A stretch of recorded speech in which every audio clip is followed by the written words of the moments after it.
WSL transfer deadline is slowly coming to an end, and obviously London City Lionesses have probably been the most active team in the window, but Manchester United and Manchester City have done something that I think shocked both fan bases. So of course we're going to talk about the latest Manchester United transfer news. I'm going to talk about how I see those players impacting Manchester United, the gaps that I feel that they did not fill, and most importantly how I see the season playing out as the WSL season kicks off this weekend. So make sure you hit the like button, be sure to subscribe, and remember, throughout the WSL season and even in Manchester United, hopefully their Champions League run, I'll be doing watch alongs on the channel here, so come through and vibe with the community. Now let's start with the biggest discussion. You guys see it, the thumbnail itself, Jess Park in a Manchester United shirt.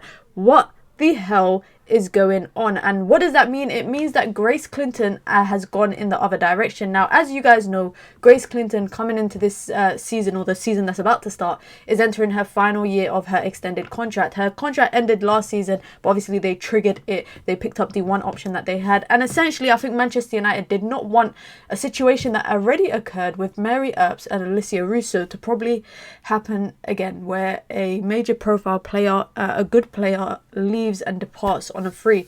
Now, Manchester City and multiple other teams reportedly have been interested in Grace Clinton. Clinton really only had one season at Manchester United because she spent a bit of time away on loan, where she's developed and obviously become the player that she is. But I think Manchester United struggled to see where they fit her, but essentially maybe she struggled to see where she fits and where Manchester United's aspirations align with hers. And Manchester City came in with multiple bids throughout the transfer window that continuously was rejected, and now reportedly this morning, shout out to Tom Gary with the exclusive and the cutback as well, both of them dropping exclusives throughout the transfer window.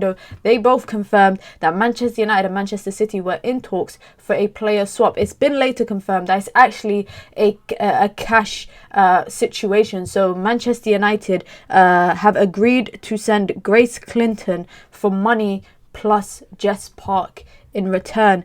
And I actually think, at first, I'm not gonna lie guys, I was a bit skeptical because I was thinking this is a very unusual swap. Is this a situation where both teams are looking to offload a player, and it kind of, you know, you scratch my back, I scratch yours? But definitely Manchester City pursued Grace Clinton. They definitely wanted her. Now Manchester City, in terms of where they are, you know, they've got a new manager, if you want to say that. They've not really been that active in the window, but had some departures as well. They got the injury problem. Hopefully Bunny Shaw, she's able to stay fit, because a fit Bunny Shaw is an entertaining one to watch in women's football.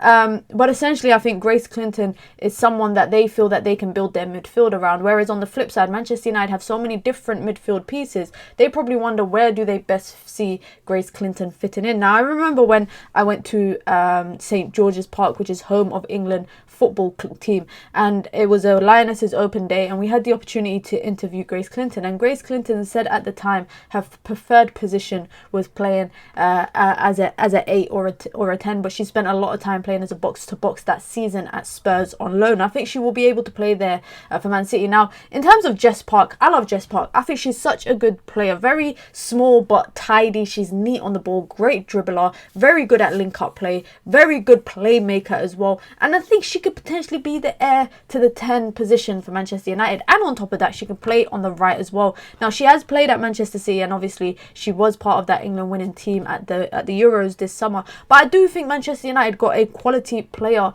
in Jess Park. I know a lot of people are probably skeptical about the player swap, and if you don't know much about Jess Park, I can say one thing: Manchester United are getting a very talented player, especially for the money that they're probably going to make from Grace Clinton. Now, if there was uncertainty about her future and she wasn't convinced on signing a long-term deal, then I think it's best that what Manchester United have done right now in terms of exploring an option away from Manchester United that A, benefits them in terms of a financial situation, but also B, if they can get a player in return, then it works in their favour, and they've been exactly able to do that. Now I don't think it would have been a necessity of a position to replace or to bring in some backup in terms of right wing, but the fact of, for me, that Jess Park can play across multiple positions, and for me she's such a technical player that you need that.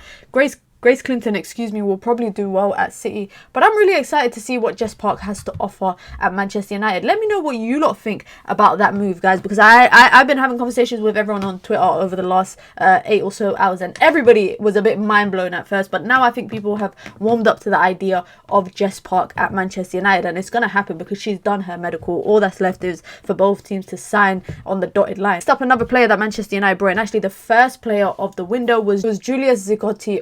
Now, the defensive midfielder for me has been the standout player for Manchester United in the Champions League qualifiers that they've played so far. They've played 2 Champions League qualifiers, and for me, she's been the standout player. Now, what Man United needed or have needed for a minute, I think, is a defensive midfielder, and it's pretty nice that they were able to bring one in the window. They got, obviously, Simio Wujo as well as an option, and obviously, the Hinata Miyazawa is played as this like box-to-box, deep-lying playmaker sometimes. So if they get that double pivot right under Mark Skinner, I'm not saying that we're going to play in a double pivot, but I think Man United should play with a double pivot. I think this will be a good signing. Now, overall, if you include her, you include Jess Park, and then you include the transfer that I still cannot get my head around, which is Rolfo joining from Barcelona. I know, guys, when I saw that news, I was so shocked. If you lot don't know, Rolfo, I think, has been a very exciting player to watch at Barcelona. Swedish 31-year-old winger. And Man United need that quality in depth on the left-hand side. I could definitely say that. Of course, we have Leah Golton as well. We've got Mallard that can play off the left as well. But I think to have a natural left winger or a natural left-sided player, it is very exciting to watch, especially with Leah Golton, recovering from injury at the back end of last season. Mallard likes to play coming off the left, but she can also play in the middle, and she can be backup option to Elizabeth Turland as well. But if you're just considering 3 players that Manchester United have brought in, I think for the depth that Manchester United need, number 1, number 2, hopefully for the number of games that they will play, both in the WSL, but then even in the domestic cups, and if Manchester United are able to get through that final qualifier next week, in the Champions League, then they can find themselves in European football somehow or some way.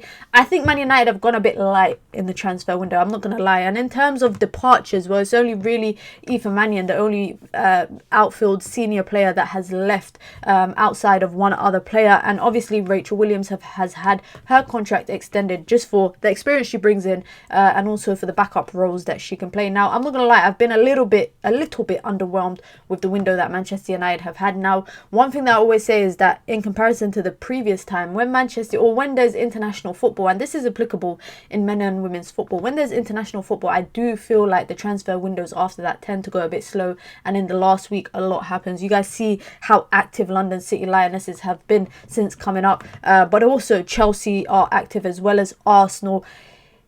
Talking about Chelsea and Arsenal, if Man City and United and Spurs and Villa and Brighton and maybe London City Lionesses, if they don't start consistently investing in their teams and bringing in quality in talent and players, then I think that gap between Arsenal and Chelsea and the rest of the league will just only get bigger. Now, we don't know how London City Lionesses are going to turn out to be under Michelle Kang, but they've invested a lot and they've brought in superstar names for a newly promoted team. And on the other side, Spurs, they don't have a lot of assets or financial assets to work with in comparison to Chelsea or Arsenal, but they also have brought in a phenomenal manager, a manager that I am a huge fan of, Martin Ho, who I've had the privilege of interviewing here on my channel. And if you are Man United fans, then you know Martin Ho from that first season that he had with Manchester United when we got to the FA Cup in our debut FA Cup appearance, if you want to say that.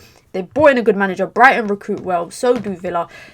We have to close the gap collectively to make the league more competitive. People can accuse Chelsea and Arsenal of just buying the best players and spending big money, but they are investing because they win trophies, and when you win trophies you have the financial opportunities to do that. Now, with saying that, I am a little bit nervous for the season with Manchester United, just because I'm just concerned about the quality in depth that Manchester United have. In terms of the starting 11, I can already kind of foresee what the starting 11 might be like, and it'll take a bit of time to click, if Rolfo is going to play. Obviously, we got Celine, but we also, you know, get Jess Park as well. I'm also looking forward to seeing how the midfield plays out for Manchester United. But let me know what you think of the transfer window so far. Have you been impressed with it? Has it been a little bit of a letdown? I'm really excited to see, like I said, Jess Park. I'm looking forward to the season kicking off this weekend as well. And like I said, guys, I will be doing a lot of Manchester United women's content throughout the season. So make sure you lot come through for the watch alongs as well. Be sure to hit the like button and be sure to subscribe as well if you are new here.